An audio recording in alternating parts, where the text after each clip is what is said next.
అందరికీ నమస్కారం. నేను మీ బూచేపల్లి శివప్రసాద్ రెడ్డి, దర్శి ఎమ్మెల్యేని. పరమ పవిత్రమైన హిందూ దేవాలయాల్లో శివక్షేత్రమైన శ్రీశైలం ఒకటి. దానిలో మా నాన్నగారు బూచేపల్లి సుబ్బారెడ్డి గారు, మా అన్నగారి పేరు మీద బూచేపల్లి కమలాకర్ రెడ్డి గారి పేరు మీద అక్కడ ల్యాండ్ తీసుకొని ఆ కాటేజ్ కట్టి ఆల్రెడీ కాటేజ్ తీసుకొని హ్యాండ్ ఓవర్ చేయడం జరిగింది. కానీ ఈ 2 రోజుల నుంచి కూడా కావాలని చెప్పేసి మా మీద బురద జల్లాలని చెప్పేసి ఆ శ్రీశైలం మల్లన్న దగ్గర కూడా రాజకీయం చేయడం నిజంగా చాలా బాధాకరంగా ఉంది. అయ్యా, మేము బూచేపల్లి సుబ్బారెడ్డి గారు, బూచేపల్లి వెంకయ్య చారిటబుల్ ట్రస్ట్ ద్వారా ఎన్నో గుళ్ళకు కానీ, గోపురాలకు కానీ, పేదవాళ్ళకి సహాయం చేయడం కానీ ఎన్నో విధాలుగా చేశాము. మేము శివయ్య దగ్గర కుర్చీ డోబీలు పెట్టాల్సిన అవసరం ఏముంది? మేము దేవుడి సొమ్ము ఎప్పుడు వాడుకోవాల్సిన మాకు అవసరం లేదు, బూచేపల్లి కుటుంబానికి అవసరం లేదు.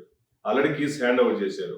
ఎగ్జాంపుల్, పోయిన సంవత్సరం అక్టోబర్ 16వ తేదీ ప్రైమ్ మినిస్టర్ మోడీ గారు అక్కడికి వచ్చినప్పుడు మీ దగ్గర కీస్ ఉన్నాయి, మీరే అన్ని చూసుకున్నారు. దాంతో మన శివరాత్రి రోజు కూడా మీ రెవెన్యూ డిపార్ట్మెంట్ దగ్గర కీస్ ఉన్నాయి. చిన్న చిన్న రిపేర్ల దగ్గర మేము తీసుకున్నాం, కానీ మొత్తం కీస్ మొత్తం మీ దగ్గరే ఉన్నాయి. నేను ఎమ్మెల్యే అయిన తర్వాత కూడా ఈ 2 సంవత్సరాల్లో ఒకసారి నేను శివక్షేత్రంకి వచ్చి దర్శనం చేసుకుని పోయాను. మేము వాడుకోవాల్సిన అవసరం లేదు. దేవుడి సొమ్ము కానీ, దేవుడి ప్రాంగణాన్ని కానీ, బూచేపల్లి కుటుంబం కానీ, బూచేపల్లి శివప్రసాద్ గారి వాడుకోవాల్సిన అవసరం లేదు. మీరు ఎందుకు రాజకీయం చేస్తున్నారు? మీరు పేపర్లో ఈరోజు చూస్తుంటే 3 సార్లు మాకు నోటీస్ పంపించారని చెప్పారు. కనీసం ఒక్కసారైనా మీరు మాకు నోటీస్ పంపించలేదు. మీకు నోటీస్ మాకు పంపించుంటే మీ నోటీస్ రిజిస్టర్ పోస్ట్ పంపించుంటారు కదా, ఆ రిజిస్టర్ పోస్ట్ నోటీస్ ఒకటైనా పంపించుంటే మీరు నేను ఏ తప్పు చేశారన్నా కూడా నేను దేవుడి దగ్గర క్షమాపణ చెప్పడానికి రెడీగా ఉన్నాను.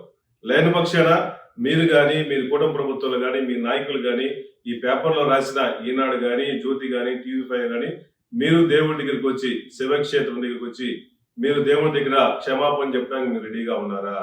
ఎందుకు రాజకీయం చేస్తారు?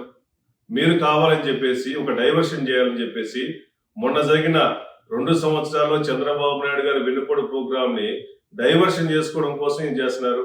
మొన్న వెంకటేశ్వర స్వామి వాడుకున్నారు, ఈరోజు శివయ్యను వాడుకుంటున్నారు. ముల్లోకాలు శాసించే శివయ్య మిమ్మల్ని చూస్తా ఊరుకున్నాడు. మిమ్మల్ని ఈ విధంగా అబద్ధ ప్రచారాలు చేస్తా ఉంటే, విష ప్రచారాలు చేస్తుంటే, మా మీద బురజలుతుంటే దేవుడు మిమ్మల్ని క్షమించడని చెప్పి తెలియజేస్తూ, మేము మొదటి నుంచి కూడా శివయ్యను కానీ, వెంకటేశ్వర స్వామిని పూజించే కుటుంబంలో ఉండేవాళ్ళం.